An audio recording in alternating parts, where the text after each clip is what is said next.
ఓం శ్రీమాత్రే నమః. అందరికీ నమస్కారము. శ్రీమద్ భగవద్గీత సాంఖ్యయోగము 2వ అధ్యాయము. నహి ప్రపశ్యామి మమాపనుజ్యాత్ యచ్చోకముచ్చోషణమింద్రియాణం అవాస్య భూమావసపత్నమృద్ధం రాజ్యం సురాణామభిజాధిపత్యం. ఈ శోకము నా ఇంద్రియములను దహించి వేయుచున్నది. సిరి సంపదలతో కూడిన తిరుగులేని రాజ్యాధికారము లభించినను, కడకు సురాధిపత్యము ప్రాప్తించినను, ఈ శోకదాహము చల్లారునుపాయమును కాంచలేకున్నాను. సంజయ్ ఉవాచ. ఏవముక్త్వా హృషీకేశం గూఢాకేశః పరంతప నయోచ్య ఇతి గోవిందం ఉక్త్వా తూష్ణిం బభూవః.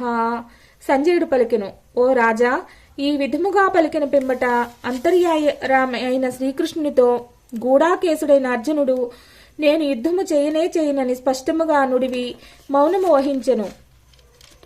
తమువాచ హృషీకేశః ప్రహసన్నివ భారత సేనయోరుభయోర్మధ్యే విషీదంతమిదం వచః.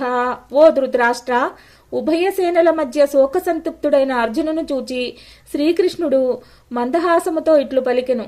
శ్రీ భగవాన్ ఉవాచ.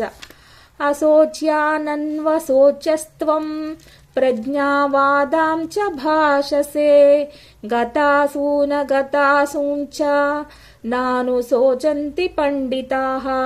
శ్రీ భగవానుడు పలికెను, ఓ అర్జున, శోకింపదగని వారి కొరకై నీవు శోకించుచున్నావు, పైగా పండితుని వలె మాట్లాడుచున్నావు.